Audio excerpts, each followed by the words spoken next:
Lektion 1: Die Freude an der Musik. Hallo Anna, hast du irgendwelche Hobbys, die dir Spaß machen? Hallo John, ja, ich spiele gerne Musikinstrumente. Es ist eine großartige Möglichkeit, mich auszudrücken. Das klingt lustig. Kannst du irgendwelche Songs auf der Gitarre spielen? Ja, ich kann ein paar Songs spielen. Es ist immer aufregend, neue Melodien zu lernen. Das ist beeindruckend. Ich wollte schon immer lernen, wie man ein Instrument spielt. Du solltest es versuchen. Ein Instrument zu spielen kann eine lohnende und erfüllende Erfahrung sein. Ich bin ein bisschen eingeschüchtert. Ich bin mir nicht sicher, ob ich das Talent dafür habe. Mach dir keine Sorgen um Talent. Mit Übung und Hingabe kann jeder lernen, ein Instrument zu spielen. Das ist beruhigend zu hören. Vielleicht probiere ich es aus und fange mit der Gitarre an. Das ist eine gute Wahl. Die Gitarre ist vielseitig und beliebt. Es stehen zahlreiche Ressourcen zur Verfügung, die Ihnen beim Lernen helfen. Wo findest du normalerweise Ressourcen, um neue Songs zu lernen? Ich suche oft online nach Gitarrentutorials und Akkordtabellen. Es gibt viele Websites und Videolektionen. Das ist praktisch. Ich werde diese Ressourcen auf jeden Fall erkunden, wenn ich mit dem Lernen anfange. Es ist auch hilfreich, einen Lehrer zu finden oder an einem Musikkurs teilzunehmen, wenn Sie einen strukturierteren Ansatz bevorzugen. Das ist ein gutes Argument. Die Anleitung eines erfahrenen Ausbilders kann den Lernprozess beschleunigen. Absolut. Sie können wertvolles Feedback geben und Ihnen helfen, die richtigen Techniken zu entwickeln. Was sind deine Lieblingslieder, die du auf der Gitarre spielst? Ich spiele gerne eine Vielzahl von Songs, von klassischem Rock bis hin zu zeitgenössischem Pop. Das hängt von meiner Stimmung ab. Das ist großartig. Es muss Spaß machen, verschiedene Genres und Stile spielen zu können. Ist es? Gitarre zu spielen ermöglicht es mir, verschiedene Musikrichtungen zu erkunden und mein Repertoire zu erweitern. Ich kann mir vorstellen, wie erfüllend es sein muss, deine Lieblingslieder zu spielen. Das ist es wirklich. Musik hat die Möglichkeit, Freude zu bereiten und Menschen zu verbinden. Das ist so wahr. Es ist erstaunlich, wie Musik Emotionen hervorrufen und ein Gefühl der Einheit schaffen kann. Auf jeden Fall. Das Spielen eines Instruments bietet auch ein kreatives Ventil und ein Mittel zur Selbstdarstellung. Ich freue mich darauf, meine musikalische Reise zu beginnen. Danke, dass du mich inspiriert hast, Anna. Du bist willkommen, John. Ich freue mich, dass ich dich ermutigen konnte. Denken Sie daran, das Wichtigste ist, Spaß zu haben und den Prozess zu genießen. Das werde ich im Hinterkopf behalten. Auf die Entdeckung der Freude an der Musik. Lektion 2: Reiseutensilien. Hallo Anna, bist du schon einmal in ein anderes Land gereist? Hallo John, ja, ich hatte das Glück, in mehrere Länder zu reisen. Es ist immer eine aufregende Erfahrung. Das klingt unglaublich. Ich plane bald meine erste internationale Reise. Hast du irgendwelche Reisetipps?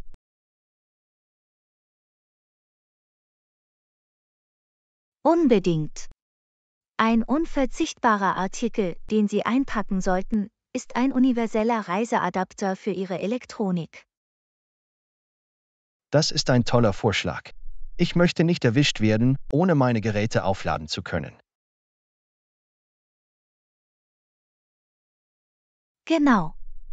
In verschiedenen Ländern gibt es unterschiedliche Arten von Steckdosen, sodass ein Universaladapter die Kompatibilität gewährleistet. Gibt es bestimmte Funktionen, auf die ich beim Kauf eines Reiseadapters achten sollte? Es ist wichtig, einen Adapter zu wählen, der die Spannung des Landes unterstützt, das Sie besuchen. Das ist gut zu wissen. Ich möchte meine Geräte nicht beschädigen, indem ich die falsche Spannung verwende. Einige Adapter verfügen auch über USB-Anschlüsse, über die Sie Smartphones und andere Geräte bequem aufladen können. Das ist eine nützliche Funktion. Es erspart das lästige Mitführen mehrerer Ladegeräte. Ein weiterer Tipp ist, zu überprüfen, ob der Adapter über einen Überspannungsschutz verfügt. Es schützt Ihre Elektronik vor Überspannungen. Das ist ein wertvolles Feature. Ich möchte meine Geräte vor möglichen elektrischen Problemen schützen.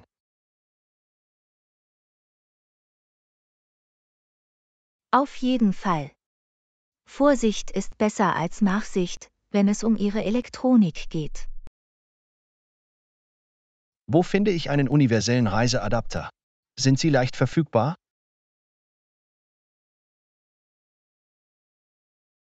Sie finden sie in den meisten Reiseläden, Elektronikgeschäften oder sogar online. Sie sind ziemlich häufig. Das ist praktisch. Ich werde sicherstellen, dass ich mir vor meiner Reise einen besorge. Es ist eine kluge Investition für jeden Reisenden. Es stellt sicher, dass Sie Ihre Geräte überall verwenden können. Welche anderen wichtigen Dinge sollte ich außer dem Reiseadapter einpacken? Vergessen Sie nicht, ein hochwertiges Reisekissen für lange Flüge oder Busfahrten mitzubringen. Das ist eine tolle Idee. Komfort ist wichtig, besonders auf langen Reisen. Es ist auch hilfreich, ein tragbares Ladegerät oder eine Powerbank dabei zu haben, um Ihre Geräte unterwegs aufzuladen. Das ist ein Muss. Ich verlasse mich auf meine Geräte, um zu navigieren und in Verbindung zu bleiben. Schließlich können Packwürfel dazu beitragen, Ihre Sachen zu organisieren und Platz in Ihrem Gepäck zu sparen. Das ist ein praktischer Tipp. Ich möchte den Platz in meinem Koffer optimal nutzen.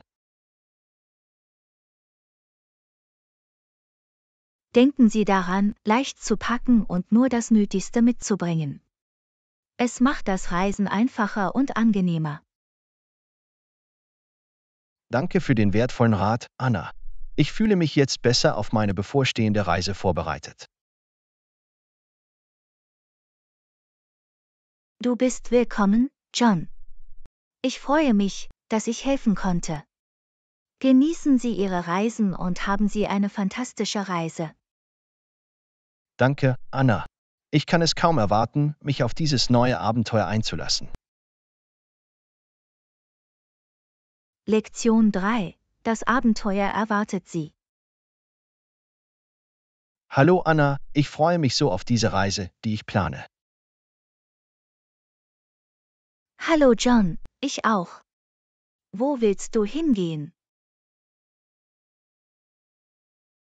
Ich wollte schon immer Südostasien besuchen. Die Kultur und die Landschaften faszinieren mich. Das klingt unglaublich. Das wird eine lustige und abenteuerliche Reise. Unbedingt. Ich kann es kaum erwarten, neue Orte zu erkunden und verschiedene Lebensmittel zu probieren. Apropos Essen, haben Sie schon einmal die thailändische Küche probiert? Ja, habe ich. Die Aromen sind unglaublich. Ich freue mich darauf, authentische thailändische Gerichte zu genießen.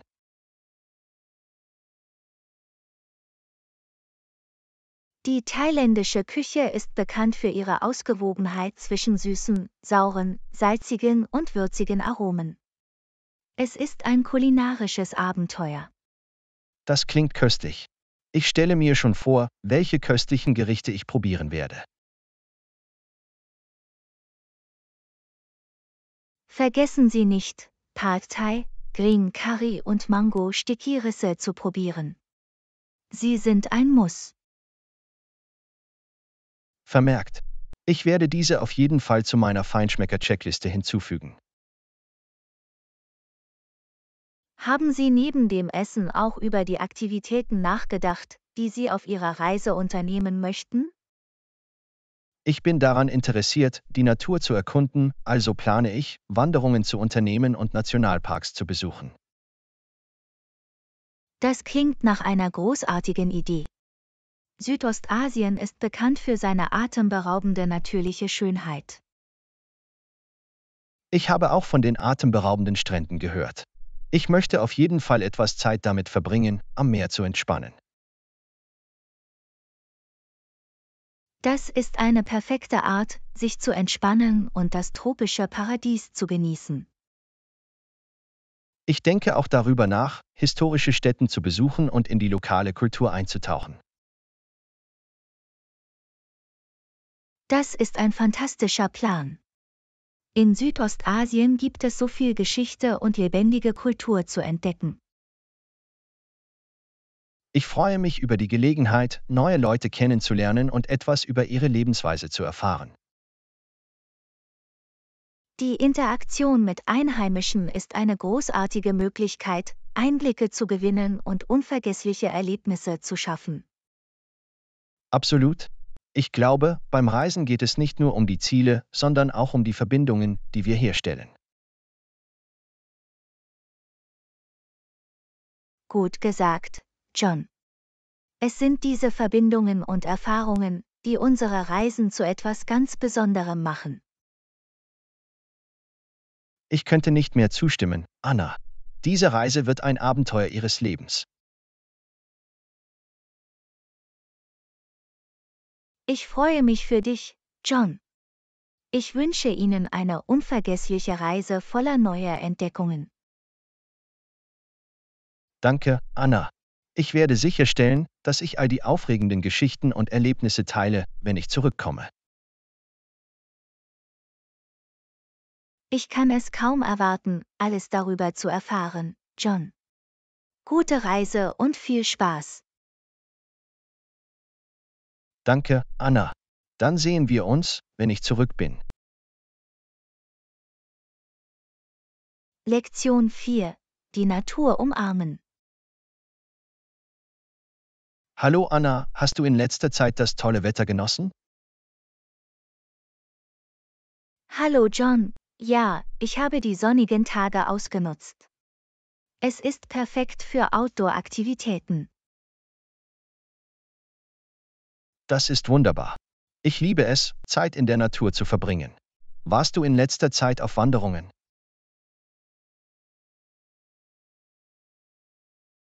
Ja, ich habe letztes Wochenende eine wunderschöne Wanderung gemacht. Die Landschaft war atemberaubend. Das klingt unglaublich. Ich sollte auf jeden Fall bald eine Wanderung planen. Habt ihr irgendwelche Empfehlungen?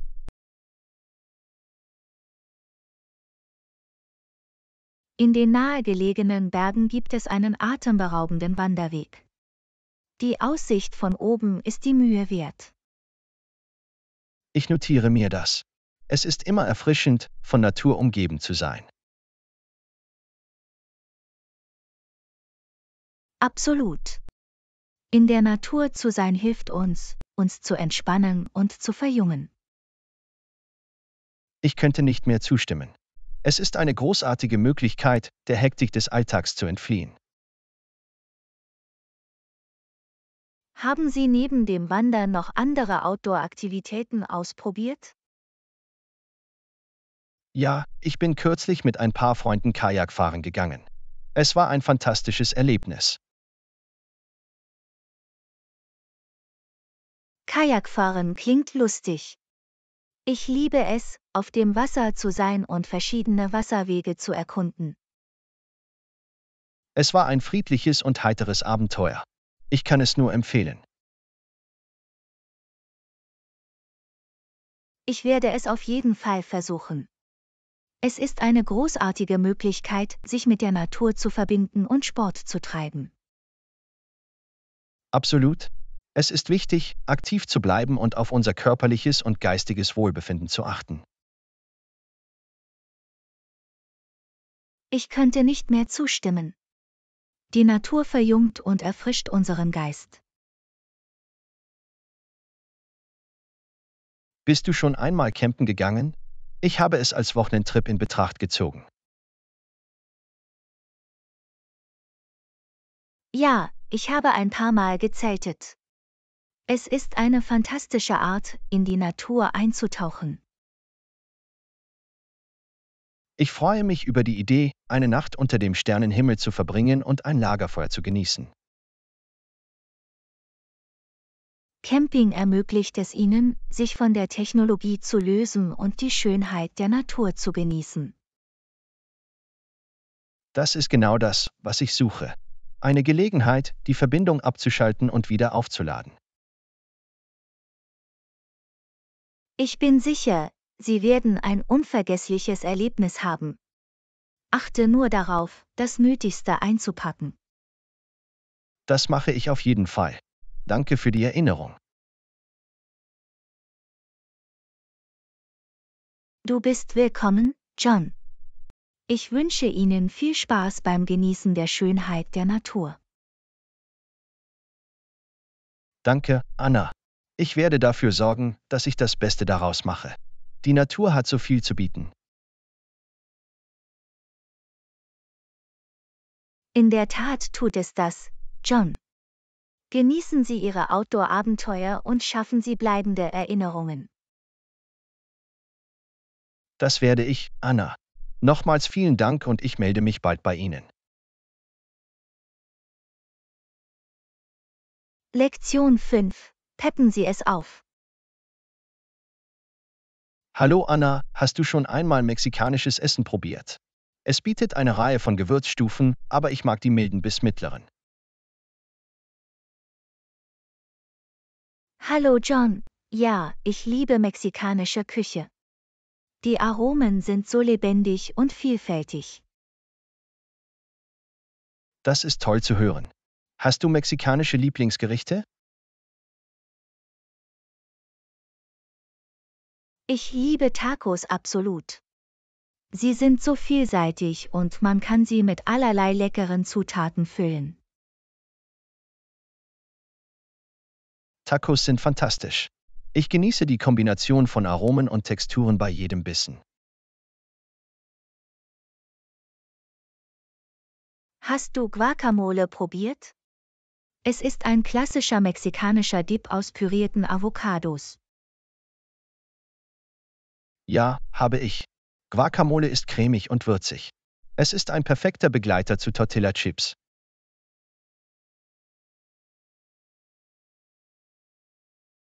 Definitiv. Und wo wir gerade von Dips sprechen, hast du schon einmal Salsa probiert? Es ist eine würzige Sauce auf Tomatenbasis. Ja, habe ich. Salsa verleiht jedem Gericht einen würzigen Kick. Ich mag die milden Versionen, aber manche Leute bevorzugen es extra scharf. Das ist wahr. Die mexikanische Küche bietet eine große Auswahl an Gewürzstufen für unterschiedliche Geschmäcker. Was ist mit Enchiladas? Hast du die schon einmal gegessen? Oh, ja. Enchiladas sind köstlich. Es sind gefüllte Tortillas mit Sauce und geschmolzenem Käse. Das klingt unglaublich. Irgendwann muss ich sie ausprobieren. Und vergiss die Chili Rellenos nicht. Es sind gefüllte Paprikaschoten, die normalerweise mit einer Tomatensauce serviert werden. Ich habe noch keine Chili Rellenos probiert, aber sie klingen lecker. Ich werde sie auf jeden Fall ausprobieren. Ein weiteres beliebtes Gericht sind Churros. Es sind gebratene Teiggebäcke, die mit Zimtzucker überzogen sind. Ah, ja. Churros sind ein süßer Leckerbissen, dem ich nie widerstehen kann. Sie passen perfekt zu einer Tasse heißer Schokolade. Absolut. Die mexikanische Küche hat für jeden Geschmack etwas zu bieten, egal ob Sie es lieber herzhaft oder süß bevorzugen. Das liebe ich daran. Die Vielfalt und die kräftigen Aromen machen es so angenehm. Genau. Die Erkundung verschiedener Küchen ermöglicht es uns, unseren kulinarischen Horizont zu erweitern. Ich könnte nicht mehr zustimmen, Anna. Neue Lebensmittel auszuprobieren ist an sich schon ein Abenteuer. Das ist es gewiss. Also, wenn Sie das nächste Mal Lust auf einen Hauch von Aromen haben, probieren Sie die mexikanische Küche aus. Das werde ich auf jeden Fall. Danke, dass du deine Liebe zum mexikanischen Essen geteilt hast, Anna. Du bist willkommen, John. Genießen Sie Ihre kulinarischen Erkundungen und teilen Sie mir Ihre Lieblingsgerichte mit. Werde ich tun, Anna. Ich werde dafür sorgen, dass du auf dem Laufenden bleibst. Lektion 6: Proteinkraftwerke. Hallo Anna, kennst du neben Fleisch noch erschwingliche Proteinquellen? Hallo John, ja, es gibt viele pflanzliche Optionen, die sowohl nahrhaft als auch budgetfreundlich sind. Das ist toll zu hören. Könnten Sie mir ein paar Beispiele nennen? Ganz gewiss. Hülsenfrüchte wie Bohnen, Linsen und Kichererbsen sind hervorragende Proteinquellen. Ich habe von Hülsenfrüchten gehört, wusste aber nicht, dass sie einen hohen Proteingehalt haben. Danke fürs Teilen. Du bist willkommen. Eine weitere pflanzliche Proteinquelle ist Tofu, der aus Sojabohnen hergestellt wird. Ah, ja. Ich habe Tofu im Supermarkt gesehen, aber ich habe ihn nie probiert. Ist es einfach, damit zu kochen? Absolut. Tofu ist vielseitig und kann in verschiedenen Gerichten verwendet werden, von Pfannengerichten bis hin zu Salaten. Ich probiere es mal aus. Was ist mit Nüssen und Samen? Sind sie gute Proteinquellen?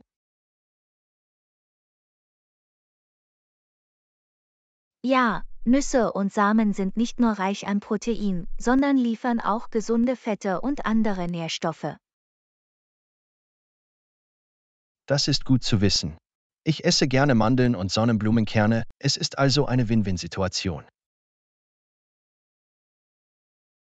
Auf jeden Fall. Sie können auch erwägen, Quinoa in Ihre Ernährung aufzunehmen. Es ist ein Getreide, das reich an Proteinen ist. Quinoa klingt interessant. Ich suche danach, wenn ich das nächste Mal einkaufen gehe. Tolle Idee. Und vergiss Eier nicht. Sie sind eine erschwingliche und vielseitige Proteinquelle. Ich mag Eier zum Frühstück, aber es ist gut zu wissen, dass sie auch eine großartige Proteinoption sind. Absolut. Und wenn Sie bereit sind, etwas anderes auszuprobieren, ist Tempeh eine weitere pflanzliche Proteinquelle. Tempeh? Davon habe ich noch nie gehört. Was ist es?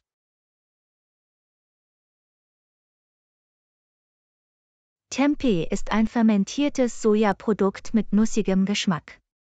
Es wird häufig in vegetarischen und veganen Rezepten verwendet. Das klingt faszinierend. Ich bin immer bereit, neue Lebensmittel auszuprobieren, also werde ich nach Tempeh Ausschau halten. Das ist der Geist, John. Die Erforschung verschiedener Proteinquellen hilft uns, unsere Ernährung zu diversifizieren und unseren Nährstoffbedarf zu decken. Ich stimme vollkommen zu, Anna. Für die allgemeine Gesundheit ist eine ausgewogene und abwechslungsreiche Ernährung wichtig. Absolut. Und die Einbeziehung verschiedener Proteinquellen kann sowohl köstlich als auch kostengünstig sein. Ich freue mich darauf, mehr pflanzliche Proteine in meine Mahlzeiten aufzunehmen. Danke für die wertvollen Informationen, Anna. Du bist willkommen, John. Ich freue mich, dass ich helfen konnte.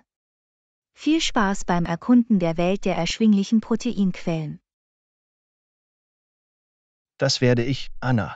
Nochmals vielen Dank und ich melde mich bald bei Ihnen. Lektion 7: Leser einbeziehen.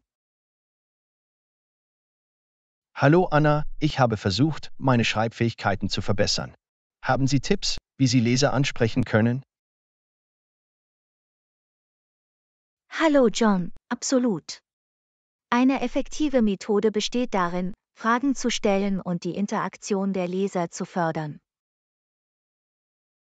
Das ist eine tolle Idee. Durch das Stellen von Fragen können sich die Leser stärker in den Inhalt eingebunden fühlen. Genau. Es hilft, ein Gefühl der Konversation zu erzeugen und macht das Schreiben interaktiver. Gibt es noch andere Techniken, die mein Schreiben ansprechender machen können? Eine andere Technik ist das Geschichtenerzählen. Menschen lieben Erzählungen, die ihre Aufmerksamkeit erregen. Ich verstehe. Indem ich Geschichten in mein Schreiben einbaue, kann ich es für Leser interessanter machen.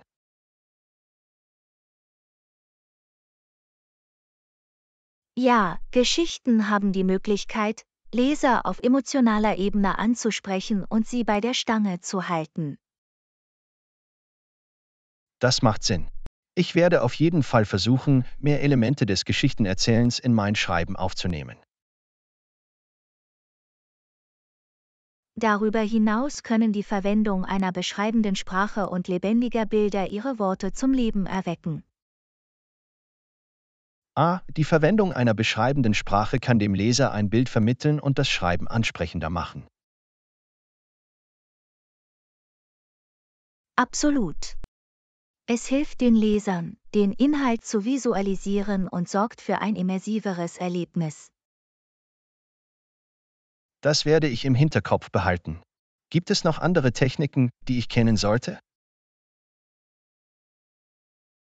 Eine weitere effektive Möglichkeit, Leser einzubeziehen, besteht darin, wertvolle und praktische Informationen bereitzustellen. Leser können also von den Inhalten profitieren und sie für wertvoll halten, indem sie nützliche Tipps oder Ratschläge geben. Ja, wenn Leser das Gefühl haben, dass sie durch ihr Schreiben etwas gewinnen, ist es wahrscheinlicher, dass sie engagiert bleiben. Das ist ein gutes Argument. Es ist wichtig, einen Mehrwert zu bieten, um das Interesse der Leser zu wecken und sie immer wieder zu sich zu holen. Und vergessen Sie nicht, einen Gesprächston zu verwenden. Schreiben Sie, als ob Sie ein Gespräch mit dem Leser führen würden. Ich verstehe. Wenn Sie im Konversationsstil schreiben, kann sich der Inhalt verständlicher und zugänglicher anfühlen. Genau. Es hilft, eine Verbindung zum Leser herzustellen und ihn dafür zu interessieren, was Sie zu sagen haben. Das sind fantastische Tipps, Anna. Ich freue mich darauf, sie anzuwenden und mein Schreiben ansprechender zu gestalten. Ich freue mich, dass du sie hilfreich findest, John. Ich bin zuversichtlich, dass die Anwendung dieser Techniken Ihre Schreibfähigkeiten verbessern wird. Vielen Dank, dass du deine Erkenntnisse geteilt hast, Anna. Ich schätze Ihre Anleitung. Du bist willkommen, John. Ich bin immer hier, um zu helfen. Viel Glück beim Schreiben. Ich werde Sie über meine Fortschritte auf dem Laufenden halten. Nochmals vielen Dank, Anna. Lektion 8. Vor dem Kauf.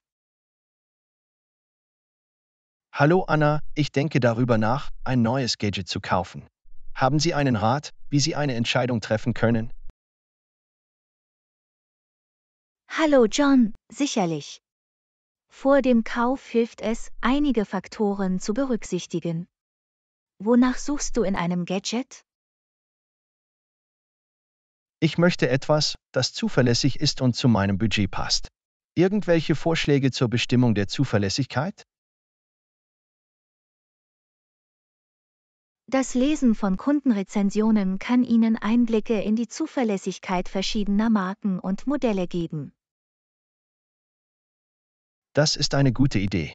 Ich werde mir einige Bewertungen ansehen, um zu sehen, welche Erfahrungen andere Leute gemacht haben.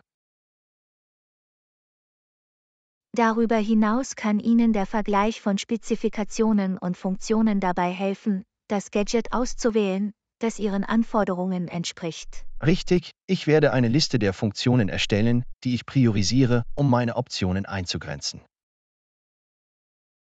Das ist ein kluger Ansatz. Es hilft, eine klare Vorstellung davon zu haben, wonach Sie suchen, bevor Sie einen Kauf tätigen. Auf jeden Fall. Ich finde es auch hilfreich, Freunde oder Familienmitglieder nach Empfehlungen zu fragen.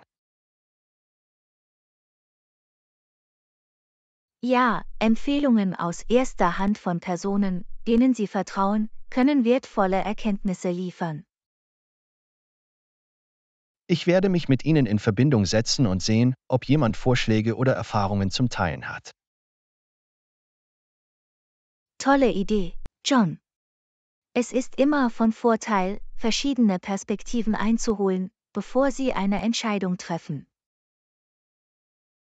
Eine andere Sache, die ich in Betracht ziehe, ist die Garantie und der Kundendienst. Es gibt mir Seelenfrieden. Absolut. Eine gute Garantie und ein zuverlässiger Kundendienst können Ihnen in Zukunft Kopfschmerzen ersparen. Ich werde die Garantiebedingungen überprüfen, bevor ich meinen Kauf abschließe. Das ist klug. Es ist besser, sich über den Garantieumfang und etwaige Einschränkungen zu informieren. Schließlich vergleiche ich gerne die Preise verschiedener Geschäfte oder Online-Plattformen, um das beste Angebot zu erhalten. Ein Preisvergleich ist unerlässlich, um sicherzustellen, dass Sie das Gerät zu einem vernünftigen und wettbewerbsfähigen Preis erhalten.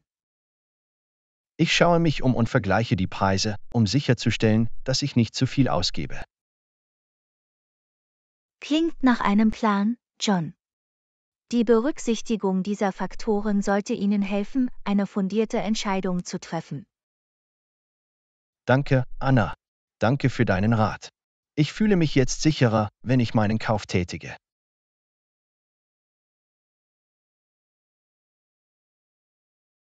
Du bist willkommen, John. Ich freue mich, dass ich helfen konnte. Ich hoffe, Sie finden das perfekte Gadget, das Ihren Bedürfnissen entspricht. Ich lasse dich wissen, wie es läuft.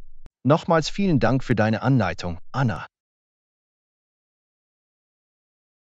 Lektion 9. Organisatorische Gewohnheiten. Hallo Anna, ich habe Probleme damit, meinen Wohnraum sauber zu halten. Irgendwelche Tipps, wie man organisiert bleibt? Hallo John, die Organisation Ihres Raums kann es definitiv einfacher machen, die Sauberkeit aufrechtzuerhalten. Hast du versucht zu entrumpeln? Ja, ich habe angefangen zu entrumpeln, aber es braucht Zeit. Sobald sie jedoch organisiert sind, wird es einfacher, Ordnung zu halten. Absolut, John. Unnötige Gegenstände loszuwerden kann ein Gefühl der Ordnung schaffen und die Reinigung überschaubarer machen. Ich finde es schwierig zu entscheiden, was ich behalten und was ich loslassen soll. Irgendwelche Vorschläge, wie man diesen Prozess vereinfachen kann? Ein hilfreicher Ansatz besteht darin, sich zu fragen, ob ein Gegenstand wirklich nützlich ist oder Ihnen Freude bereitet. Wenn nicht, ist es vielleicht an der Zeit, sich davon zu trennen. Das ist ein gutes Argument. Ich werde versuchen, anspruchsvoller zu sein und nur Dinge zu behalten, die einem Zweck dienen oder mir Glück bringen. Ein weiterer Tipp ist, bestimmte Orte für Gegenstände festzulegen, damit sie ein dauerhaftes Zuhause haben. Es hilft bei der Organisation. Ich verstehe. Ausgewiesene Stellen für Dinge können verhindern, dass sich Unordnung ansammelt und das Aufräumen erleichtern. Genau. Wenn alles seinen Platz hat, ist es einfacher, Dinge nach Gebrauch wieder dahin zu bringen, wo sie hingehören. Ich werde daran arbeiten, ausgewiesene Räume für meine Sachen zu schaffen. Es sollte mir helfen, auf lange Sicht organisiert zu bleiben. Darüber hinaus kann die Entwicklung einer täglichen Reinigungsroutine die Aufrechterhaltung der Sauberkeit erleichtern. Wie schlagen Sie vor, eine Reinigungsroutine zu erstellen, die überschaubar und nicht überwältigend ist? Teilen Sie Aufgaben zunächst in kleinere, überschaubarere Teile auf. Ordnen Sie jedem Wochentag bestimmte Aufgaben zu. Das klingt machbar. Wenn Sie die Reinigungsarbeiten über die Woche verteilen, wird es sich nicht wie eine entmutigende Aufgabe anfühlen. Genau. Es ist einfacher, kleinere Aufgaben konsequent anzugehen, als zu versuchen, alles auf einmal zu erledigen. Ich erstelle einen Reinigungsplan und halte mich daran. Es sollte mir helfen, den Überblick zu behalten und für Sauberkeit zu sorgen.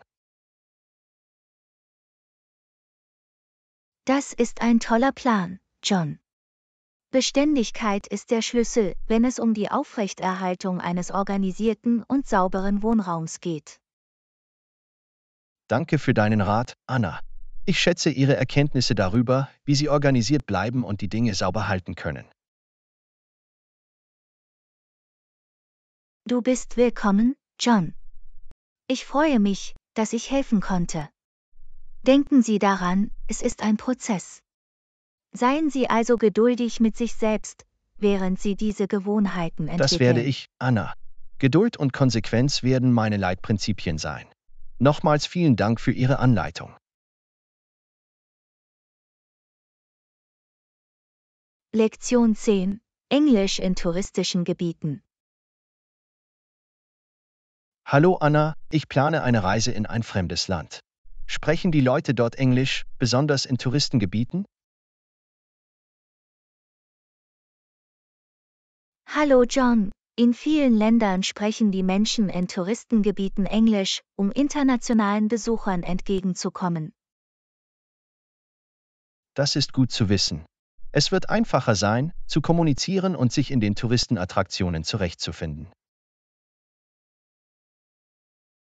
Ja, Englisch wird oft in Hotels, Restaurants und beliebten Touristenattraktionen gesprochen. Das ist eine Erleichterung. Ich werde mich wohler fühlen, wenn ich weiß, dass ich mit Einheimischen auf Englisch kommunizieren kann. Es ist jedoch immer noch von Vorteil, aus Höflichkeit ein paar grundlegende Sätze in der Landessprache zu lernen. Absolut. Es zeugt von Respekt und Wertschätzung für die lokale Kultur, wenn ich ein paar Worte in ihrer Sprache sagen kann. Lernen, grüßen, Danke sagen und nach dem Weg fragen sind nützliche Sätze für den Anfang. Ich werde sicherstellen, dass ich diese Sätze lerne. Das wird meine Interaktionen mit Einheimischen angenehmer machen. Darüber hinaus kann es für komplexere Konversationen praktisch sein, eine Übersetzungs-App oder ein Taschenwörterbuch zu haben. Das ist ein toller Vorschlag. Ich werde eine Übersetzungs-App herunterladen, die mir bei allen Sprachbarrieren hilft. Denken Sie daran, dass möglicherweise nicht jeder im Land fließend Englisch spricht, insbesondere außerhalb der Touristengebiete. Ich werde das berücksichtigen und geduldig sein, wenn ich auf Kommunikationsschwierigkeiten stoße. Es ist auch hilfreich, sich über lokale Sitten und Umgangsformen zu informieren, um Missverständnisse zu vermeiden. Wenn ich die kulturellen Normen verstehe, werde ich während meiner Reise eine respektvolle und positive Erfahrung machen. Absolut, John. Kulturell sensibel zu sein kann Ihr Reiseerlebnis insgesamt verbessern. Ich werde einige Nachforschungen über die Bräuche und Traditionen des Landes anstellen, bevor ich gehe. Das wird mich zu einem besser informierten Reisenden machen. Das ist ein großartiger Ansatz, John. Es zeigt Ihren Eifer, zu lernen und sich mit der lokalen Kultur auseinanderzusetzen. Danke, Anna. Ich danke Ihnen für Ihre Beratung. Ich freue mich auf meine Reise und fühle mich jetzt besser vorbereitet.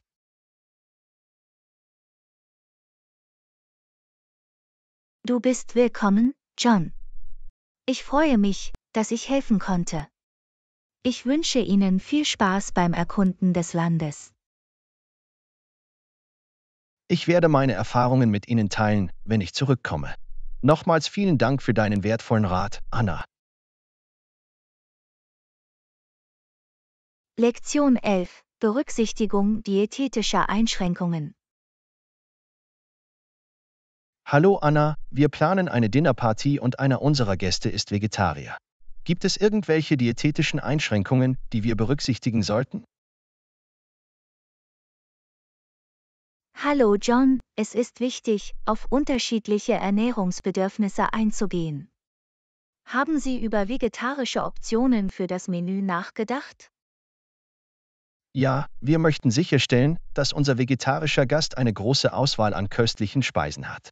Haben Sie irgendwelche Vorschläge? Du kannst pflanzliche Proteinquellen wie Tofu, Tempeh oder Hülsenfrüchte als Hauptgericht verwenden. Das ist eine tolle Idee. Ich werde sicherstellen, dass ich eine vegetarische Proteinoption habe, die herzhaft und sättigend ist. Es ist auch wichtig, eine Vielzahl von Beilagen auf Gemüsebasis zu haben, um eine abgerundete Mahlzeit zu kreieren. Ich werde eine Auswahl an farbenfrohen und würzigen Gemüsegerichten hinzufügen, die jeder genießen kann. Eine weitere Überlegung ist die Vermeidung von Kreuzkontaminationen durch die Verwendung separater Utensilien und Kochgeschirr für vegetarische Gerichte. Das ist ein gutes Argument. Wir stellen sicher, dass zwischen vegetarischen und nicht vegetarischen Zubereitungen keine Utensilien vermischt werden. Achten Sie außerdem auf versteckte Inhaltsstoffe wie Fleischbrühen oder Gelatine, die in bestimmten Lebensmitteln enthalten sein können.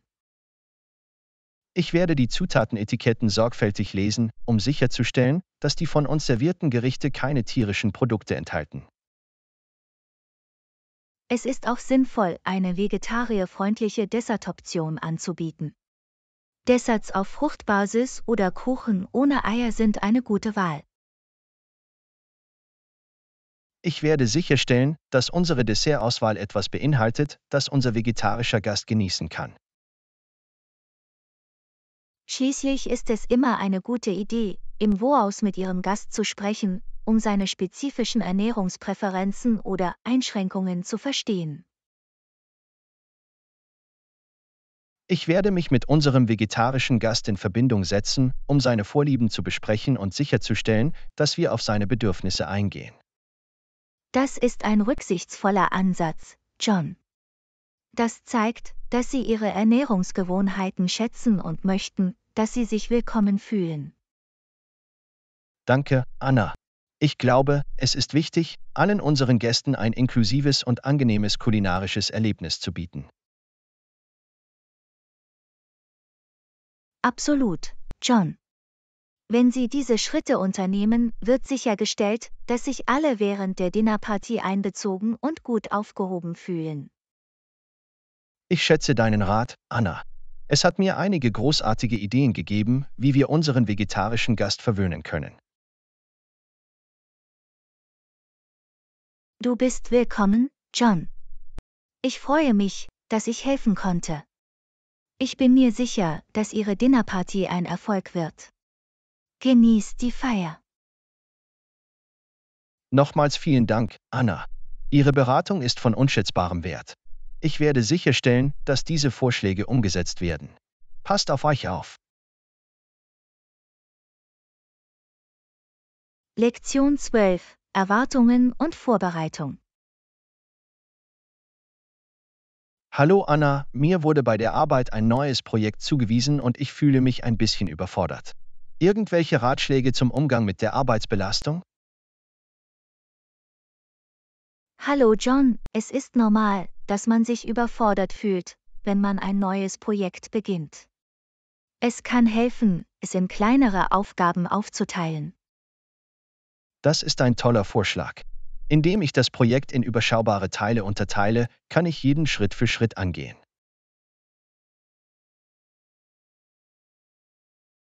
Ein weiterer hilfreicher Ansatz besteht darin, realistische Erwartungen an sich selbst zu stellen und diese mit Ihrem Team zu kommunizieren.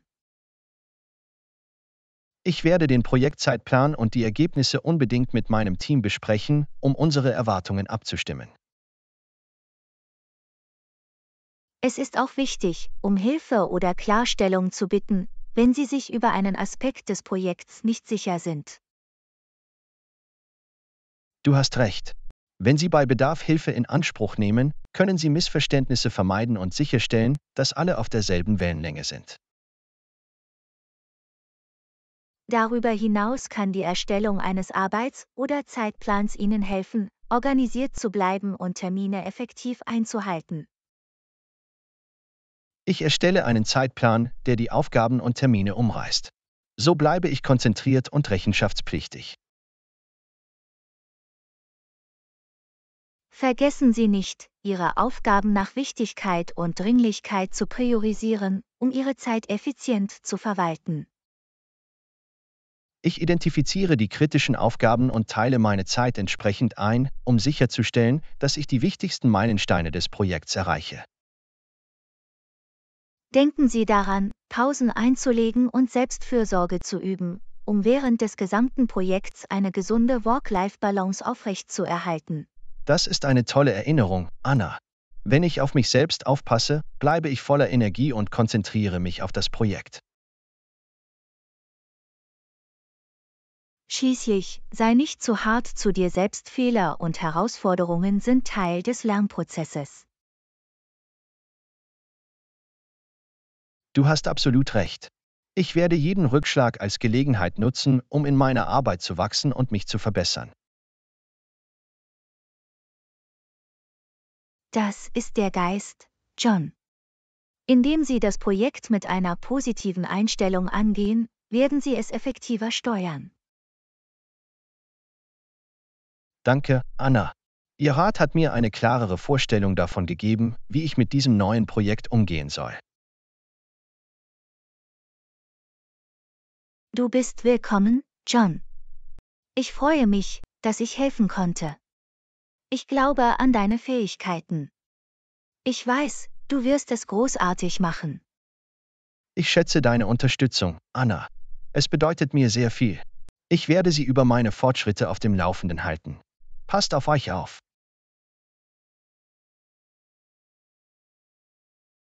Lektion 13: Fehlende Ausstattung. Entschuldigung, aber in meinem Hotelzimmer scheinen einige Annehmlichkeiten zu fehlen. Gibt es jemanden, mit dem ich darüber sprechen kann? Hallöchen. Es tut mir leid, das zu hören. Ich kann Ihnen bei allen Problemen mit Ihrem Zimmer behilflich sein.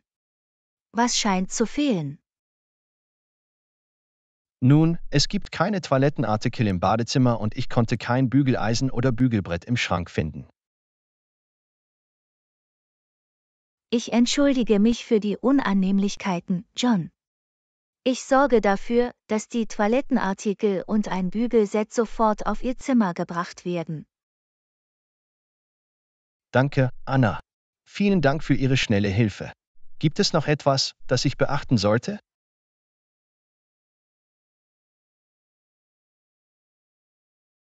Ja, bitte lassen Sie mich wissen, wenn Sie noch etwas benötigen oder wenn Sie während Ihres Aufenthalts andere Bedenken haben. Werde ich tun, Anna. Ich freue mich zu wissen, dass ich mich auf deine Hilfe verlassen kann.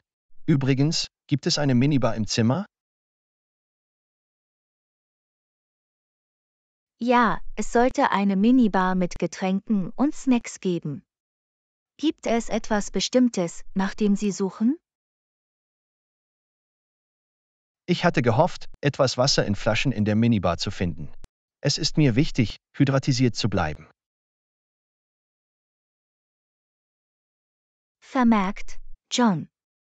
Ich sorge dafür, dass auch etwas kostenloses Mineralwasser in Ihrer Minibar steht. Das wäre toll, Anna. Danke, dass Sie meiner Bitte nachgekommen sind. Ihre Aufmerksamkeit ist beeindruckend.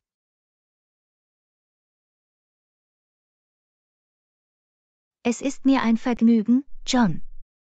Die Zufriedenheit unserer Gäste zu gewährleisten, hat für uns oberste Priorität. Kann ich Ihnen noch mit etwas anderem weiterhelfen? Eigentlich noch eine Sache. Ich konnte im Badezimmer keinen Haartrockner finden. Ist einer im Zimmer verfügbar?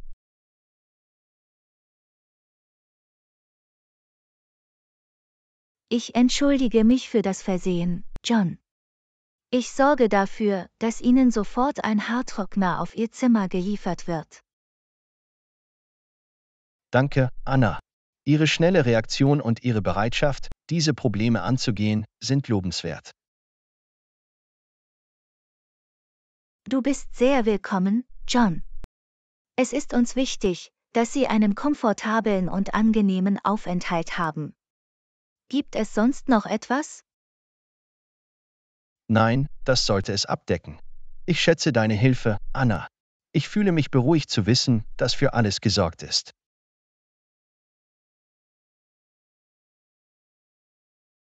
Ich freue mich, dass ich dir helfen konnte, John. Wenn Sie noch etwas benötigen, zögern Sie nicht, sich an uns zu wenden. Genießen Sie den Rest Ihres Aufenthalts. Nochmals vielen Dank, Anna. Ich melde mich bei Ihnen, falls sich noch etwas ergibt. Hab einen wundervollen Tag.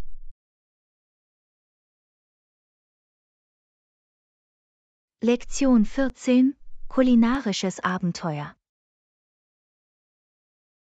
Hallo Anna, ich habe in letzter Zeit mit Kochen experimentiert und freue mich darauf, ein neues Gericht auszuprobieren. Was ist mit dir? Hi John, das klingt aufregend. Ich liebe es, neue Rezepte zu entdecken. Für welches Gericht hast du dich entschieden? Ich habe beschlossen, ein klassisches italienisches Nudelgericht namens Spaghetti Carbonara zuzubereiten. Hast du es schon einmal probiert? Ja, habe ich. Spaghetti Carbonara ist köstlich.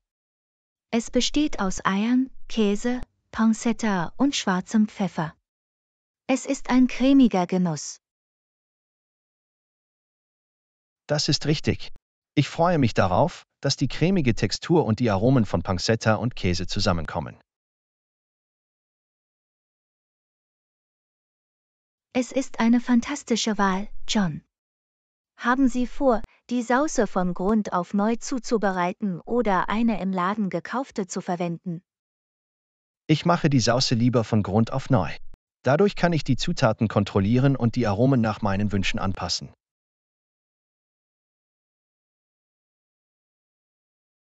Das ist ein großartiger Ansatz. Hausgemachte Sauce verleiht dem Gericht immer eine besondere Note. Verwenden Sie frische oder getrocknete Nudeln. Für dieses Rezept verwende ich getrocknete Nudeln. Es ist leichter erhältlich und passt gut zu der reichhaltigen Sauce.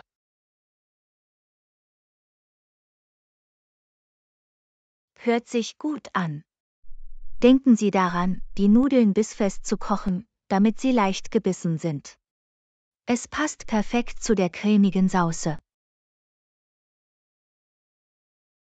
Absolut, Anna. Al dente Pasta ist unverzichtbar für eine perfekte Carbonara. Ich werde dafür sorgen, dass es genau richtig zubereitet wird. Haben Sie vor, zusätzliche Zutaten wie Erbsen oder Champignons hinzuzufügen, um Ihrer Carbonara eine einzigartige Note zu verleihen? Ich erwäge, ein paar sortierte Champignons hinzuzufügen, um den Geschmack zu verbessern. Es verleiht dem Gericht eine erdige Note. Das ist eine großartige Idee, John. Die Pilze ergänzen die Pancetta und verleihen dem Gesamtgeschmack Tiefe. Ich freue mich, dass du das glaubst, Anna. Ich glaube, die Kombination der Aromen wird ein unvergessliches kulinarisches Erlebnis schaffen. Ich bin sicher, das wird es, John. Beim Kochen dreht sich alles ums Experimentieren und darum herauszufinden, was am besten für Ihre Geschmacksknospen geeignet ist. Du hast absolut recht, Anna.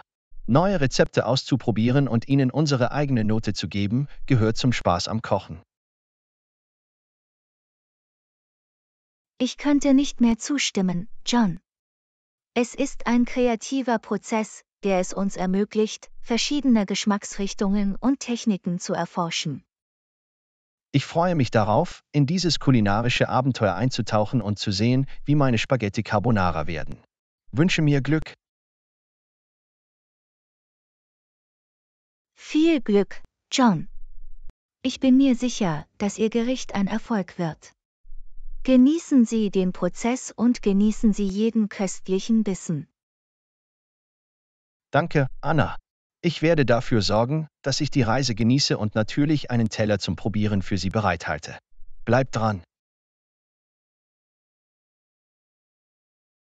Ich kann es kaum erwarten, deine Kreation zu probieren, John.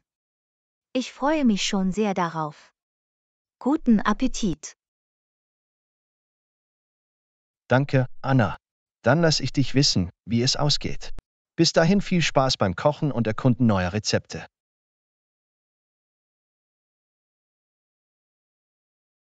Lektion 15 – Reisepläne. Hallo Anna, ich plane meinen nächsten Urlaub und erkunde verschiedene Ziele. Hast du irgendwelche Vorschläge?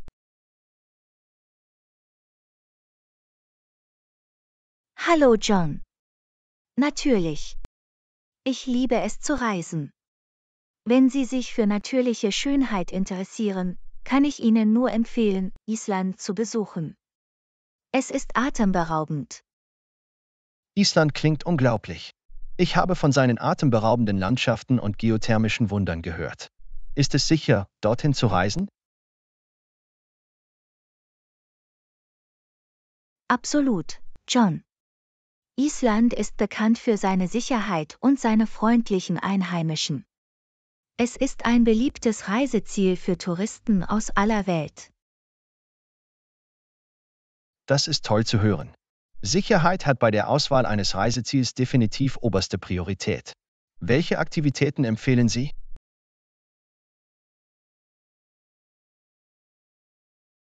Nun, die Erkundung des berühmten Goldenen Kreises ist ein Muss. Es umfasst Geysire, Wasserfälle und den Thingvellir Nationalpark. Das klingt unglaublich. Ich liebe Natur- und Outdoor-Abenteuer. Natürlich steht Votarone ganz oben auf meiner Liste.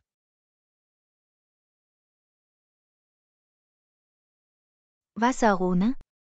Ah, du meinst die Blaue Lagune. Es ist ein geothermisches Spa mit mineralreichem Wasser.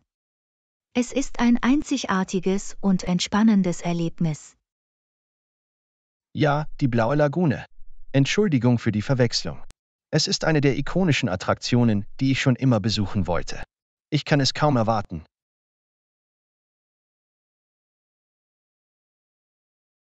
Ich verstehe warum, John.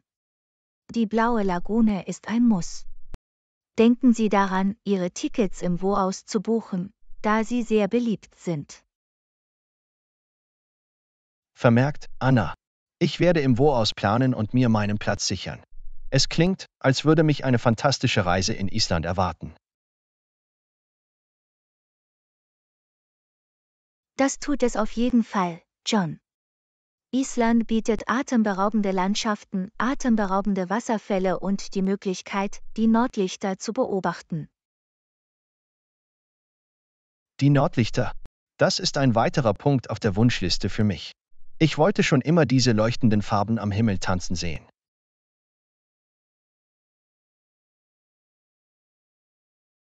Island ist bekannt für seinen klaren Himmel und die optimalen Bedingungen, um die Nordlichter zu beobachten. Es ist mit Sicherheit ein beeindruckender Anblick. Ich kann mir nur vorstellen, wie magisch es sein muss. Ich überprüfe die beste Zeit für einen Besuch, um die Wahrscheinlichkeit zu erhöhen, sie zu sehen. Das ist eine großartige Idee, John. Das Timing ist wichtig, wenn es um die Nordlichter geht. Solch eine Schönheit sollten Sie sich nicht entgehen lassen. Absolut, Anna. Ich möchte das Beste aus meiner Reise machen und unvergessliche Erinnerungen schaffen. Danke für all die Vorschläge.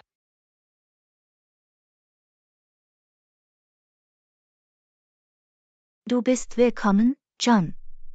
Ich freue mich, dass ich helfen konnte.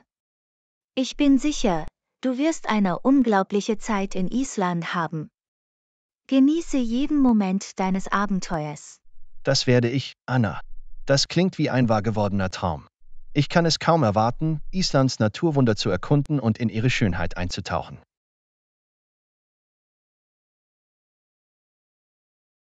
Es ist wirklich ein bemerkenswertes Reiseziel.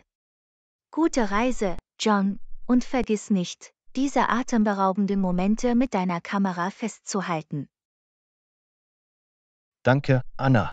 Ich werde sicherstellen, dass ich meine Reise dokumentiere und die Schönheit Islands mit allen teile. Mach's gut und bis bald.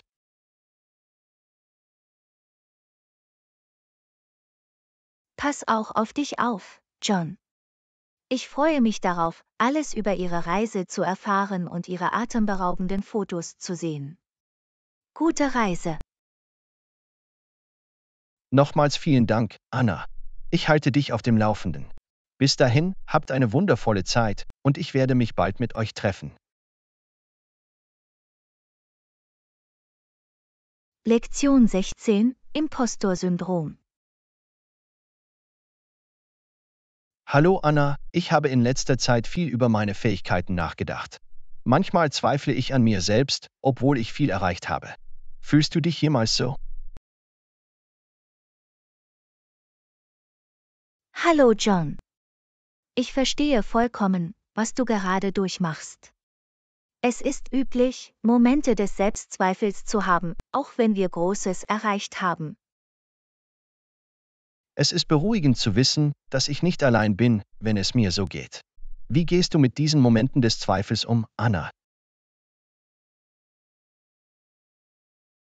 Ein Ansatz besteht darin, Ihre Fähigkeiten und Leistungen anzuerkennen. Erinnern Sie sich an die harte Arbeit und Mühe, die Sie in Ihre Erfolge gesteckt haben. Das ist ein gutes Argument, Anna. Die Anerkennung meiner Leistungen kann dazu beitragen, mein Selbstvertrauen zu stärken und die Selbstzweifel zum Schweigen zu bringen. Absolut, John. Es ist wichtig, dass du dir selbst Anerkennung für deine Fähigkeiten gibst. Denken Sie daran, dass Sie Ihren Erfolg durch Ihr Engagement verdient haben. Du hast recht, Anna. Ich muss mich auf meine Stärken konzentrieren und an meine Fähigkeiten glauben. Aber was ist, wenn andere herausfinden, dass ich nicht so kompetent bin, wie sie denken? Es ist üblich, sich wie ein Betrüger zu fühlen, John. Es ist jedoch wichtig, sich daran zu erinnern, dass jeder seine eigenen Unsicherheiten und Probleme hat. Das stimmt, Anna. Wir vergleichen uns oft mit anderen, aber es ist wichtig zu erkennen, dass jeder seinen eigenen Werdegang und seine eigenen Fachgebiete hat.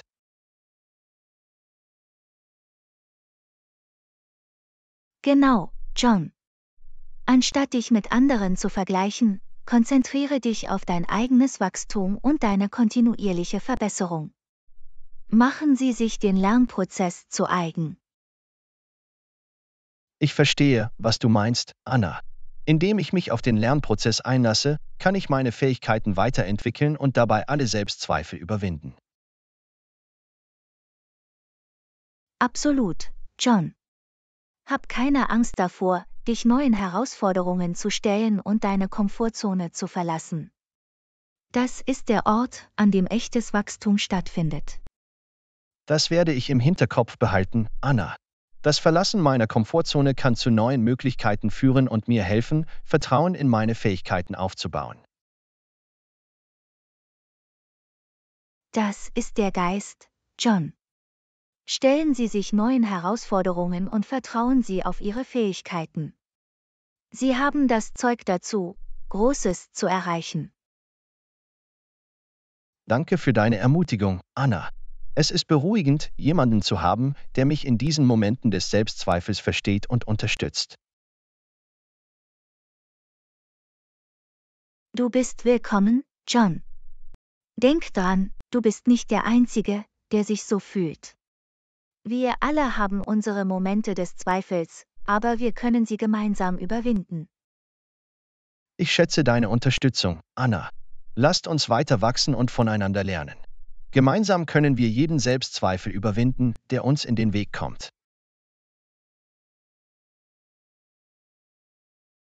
Absolut, John. Wir machen das zusammen. Lassen Sie uns weiter voranschreiten und unser wahres Potenzial ausschöpfen. Wir haben das. Nochmals vielen Dank, Anna. Deine Worte bedeuten mir viel.